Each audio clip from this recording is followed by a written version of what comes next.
Apparently, Makerbot and Ultimaker are merging? Yeah, I didn't see this one coming either. Let's dig into it.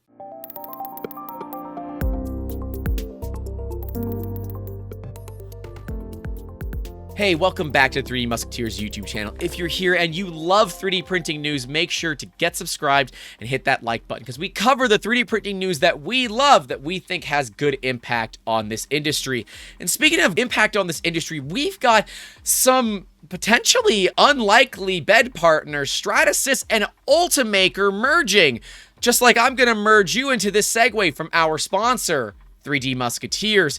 If you are a little bit apprehensive regarding this merger, but you still want to make awesome stuff, you could reach out to the pros over at 3D Musketeers. With almost 40 3D printers and over 40 years of a combined experience, the experts at 3D Musketeers can help you get from art to part as quickly as possible. Whether you need a one-off prototype or you're looking for actual full-on 3D printing production, they can help you make your ideas a reality. To reach the pros over at 3D Musketeers, you can email them at info@3dmusketeers.com.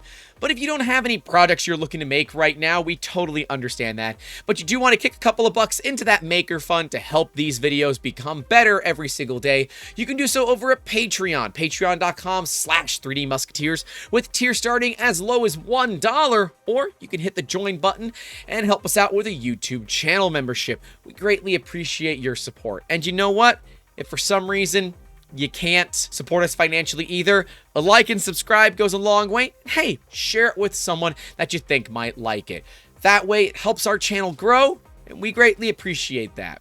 But let's get back into the video. I think before we get too far into this, we have to settle the question. Is it Maker or Ultibot? What's it gonna be? Let me know down in those comments below. It's probably going to be neither, but this is one that kind of, I don't really know how to feel about this. I did not see this coming, right? Makerbot, a company owned by Stratasys. For those that don't know, back in like 2011 or so, Stratasys bought Makerbot for something like well over $400 million, like stupid levels of money, and effectively destroyed the brand. They close-sourced everything. Thingiverse has become a site that's ran on effectively a potato that has had massive issues with site security. We'll card to the video so you guys can take a look. And realistically, they didn't do much with it. Makerbot kind of became their cheaper than their desktop other versions of printers that they were charging way too much for that didn't really deliver a ton of value to me. At least, right? Their F123 series was basically one of these, like a Fusion 3 F410, for what, like 7 times the price? So what does this do, right? Ultimaker is built upon open source. We have been talking all about Cura 5.0 and the Arachne engine. We'll card to that playlist so you guys can take a look at Cura. But this is like the open source of open source next to the patent king that are combining. And it's really weird to me because this merging, everybody is using this, right?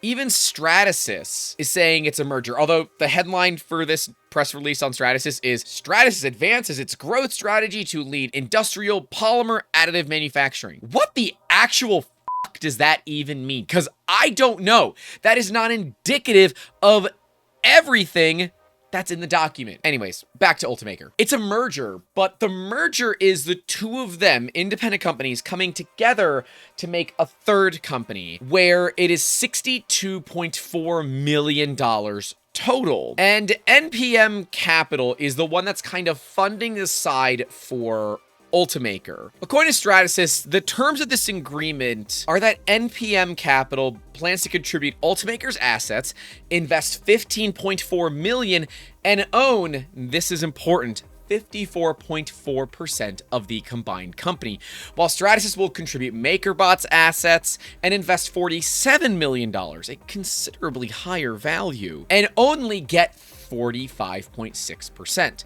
So what does this mean? Well, it means if you own 50% plus 1, so it'd be 50.01%, you own the company. So that means effectively Ultimaker and NPM Capital are going to kind of call the shots here. And I don't really understand the play. My best guess is that this is to push further into the education market. Ultimaker has been pushing heavily into the education market for years now, right?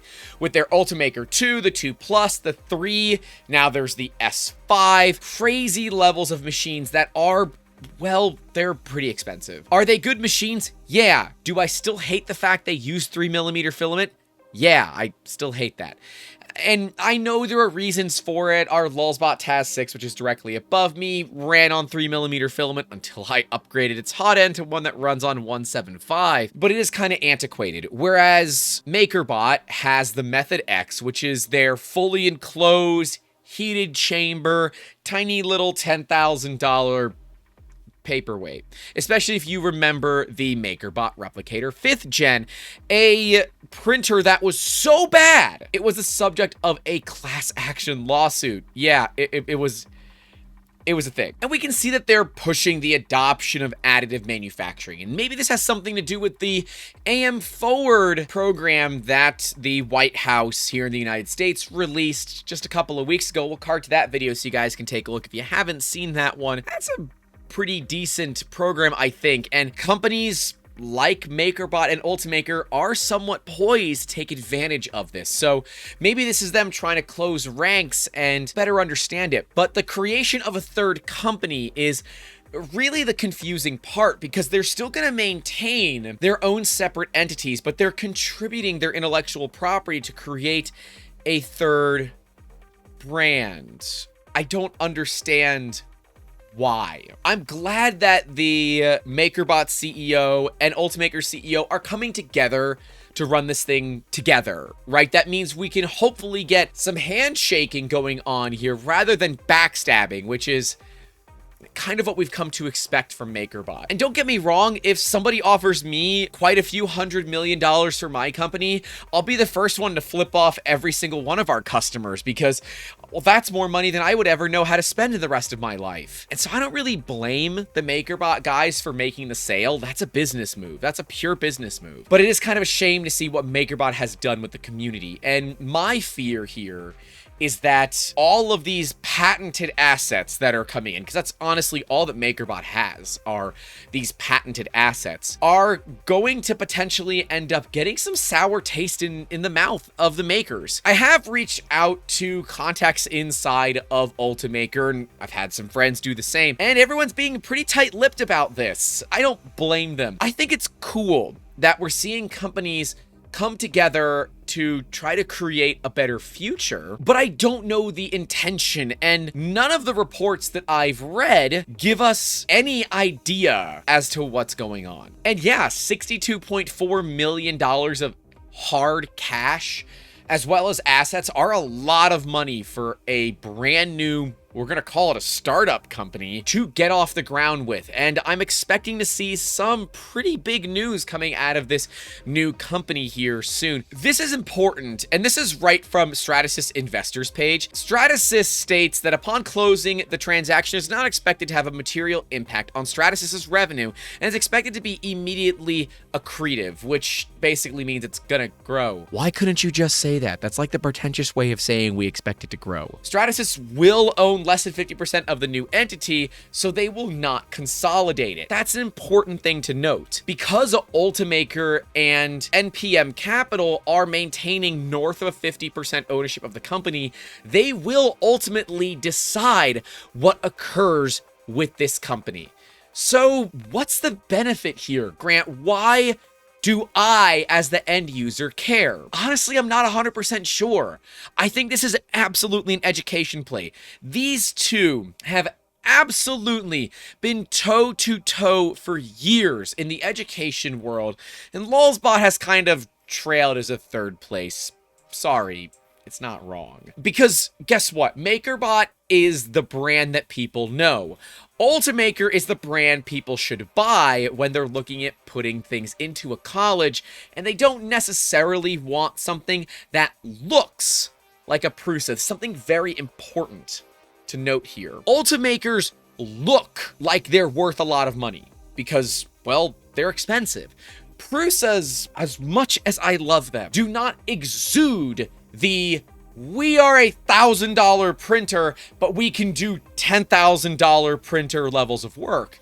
Now with their brand new enclosure, I think that does change the ball game, but it's still a really tough sell for me to get them into education institutes.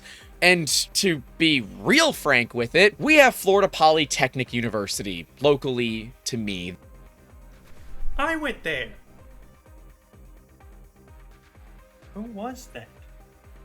Florida Poly had the largest singular 3D printing lab of any education institute in the world that was all MakerBots, something like 80 MakerBots.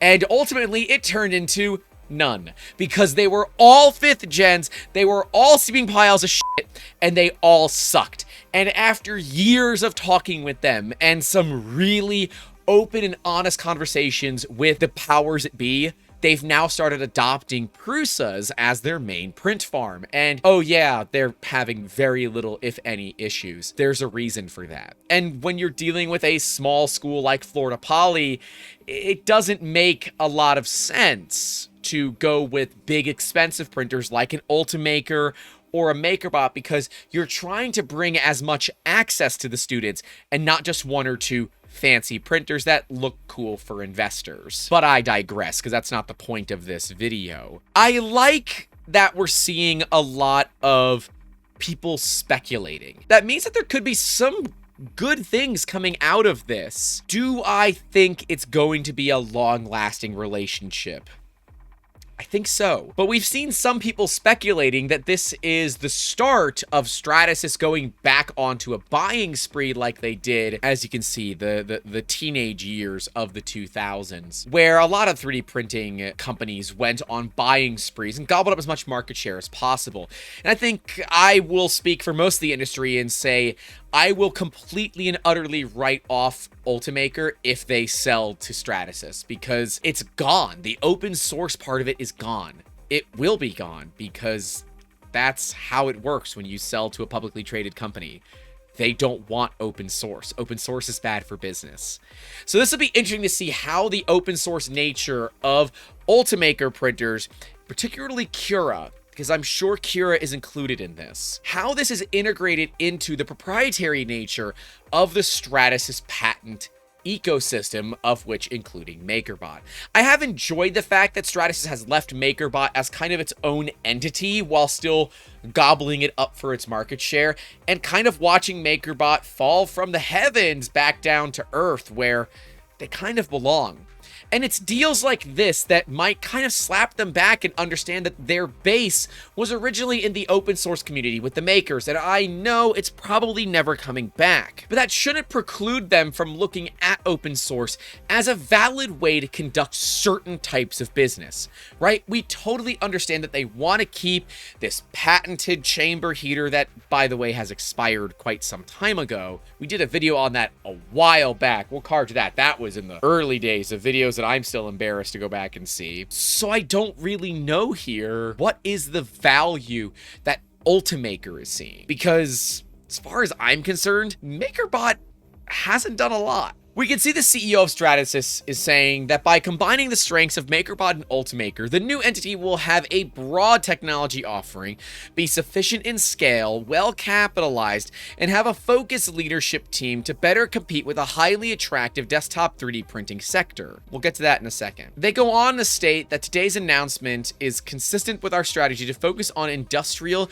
and production scale polymer-based additive manufacturing solutions. This transaction is designed to benefit our shareholders by enabling them to own two leading companies with best-in-class technology and focused management teams that will be able to successfully deliver solutions to customers in two highly attractive but different areas of the 3D printing market. So if you are a holder of Stratasys stock, which by the way, their stock ticker is SYSS if you care to take a look at it, they stated in their public disclosure that they're not expecting to have this be any material impact on Stratasys' revenue. However, they think it will benefit their shareholders. I don't see how something that doesn't have an immediate monetary benefit to the bottom line of Stratasys be beneficial to Stratasys' shareholders. It just sounds like you're pushing a bunch of money for no damn reason. Because remember, what do shareholders care about? Profit. And if this isn't going to put bottom line under Stratasys, then what is the point? But another thing to note, this is a third company. Is it going to be maintained under the Stratasys umbrella? Or is it going to be maintained under the Ultimaker umbrella? Or is it somehow going to be split? How does all of this work? These are things that we don't know yet. These are questions that I would love to have answered. And if you have access to anybody high up in Ultimaker, higher than my contacts, or high up in Stratasys, I would love an interview, and I will do it on their schedule. I will make it work because I want to learn more about this, because this is one of those mergers that came from absolutely left field that, quite frankly, a lot of people have been calling an acquisition, which it's not. It's a merger. And even then, it's a merger into a third company. They're both maintaining their own companies. They're making a third one. So all of this is still weird to me, but looking at the fact they want to better compete in the highly attractive desktop 3D printing sector, I don't get this. MakerBot has not competed in desktop 3D printers, as far as I'm concerned, since they were bought by Stratasys. The printers have been too expensive, unreliable, and the materials have been too damn expensive to be able to compete with something like a Prusa or, quite frankly, a damn Ultimaker. So I'm kind of at a crossroads here of trying to understand the value for both of these companies. Do I think it's cool? Hell yes, I think it's cool. But do I see the value? I don't think I do. And maybe that's because I'm clearly not privy to certain information. And as soon as I can be, I'm going to update this because I think it's really badass. We'll definitely do an update video when we learn more about what this partnership and merger looks like. But to say that they want to better compete in desktop 3D printing and then say it's consistent with their strategy to focus on industrial and production scale polymer-based additive manufacturing solutions is quite literally an oxymoron. Desktop 3D printing is not industrial, nor is it production scale. It's just not. And anyone that's tried to run a print farm on anything other than Prusas or really, really high-end machines or Ultimakers kind of knows what I'm talking about. They're not reliable enough. Hell, even MakerBots are not reliable enough. And when you look at production scale polymer-based additive manufacturing solutions, you're looking at the Fortis line from Stratasys, which starts at $250,000. And to try to compare an Ultimaker to a Fortis is honestly way more fair of a comparison than you might think, but for all the wrong reasons. The Fortis line is just too damn expensive. And yes, you can buy literally DRM upgrades to print in different materials. Yeah, you heard that right. They lock you into certain materials, and you must buy the ability to print in newer materials like polycarbonate or Ultem or PEEK or PEC, upper echelon tier plastics. You must pay extra to have those unlocked because welcome to the world of DRM. So it's odd to me that a company that is so open source like Ultimaker would want to get into bed with a company that is so close source like Stratasys. But I'm incredibly excited, but if not a little bit apprehensive, because a lot of companies are enjoying this press release. I am too. I think it's badass. But I'd be lying if I said I wasn't a little bit worried for what's going to actually come out of it. And you know what? If it is the most badass Ultimaker with a heated chamber that's got all the proper software and the warranty as well as service quality that Stratasys offers, sign me up.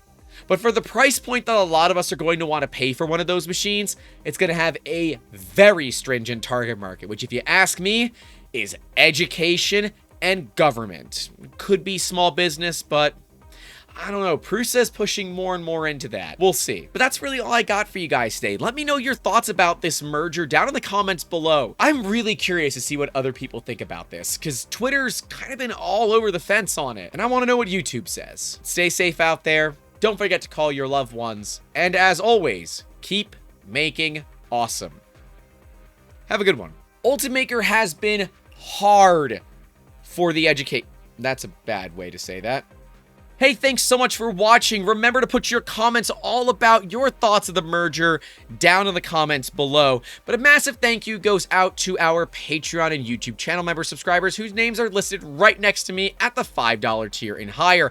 If you want to join the elite group of Musketeers, you can do so by heading over to our Patreon at patreon.com/3D Musketeers and join the $5 tier higher to get your name right next to me in these videos. Right below me will be our video all about the Stratasys patent expiring. It's an old video, but it still checks out. And right next to that will be my tour of the Stratasys trailer. A really old video, but one that I did enjoy because I got to handle some really awesome metal parts. And I think you guys will enjoy it. I'll see you all down in those comments and in the next one. Take care. Wait. Don't go anywhere. Holy shit! Prusa bought Printed Solid? Guys, get subscribed. This one's coming next week. It just happened today. Oh my god, I'm excited. Let's go.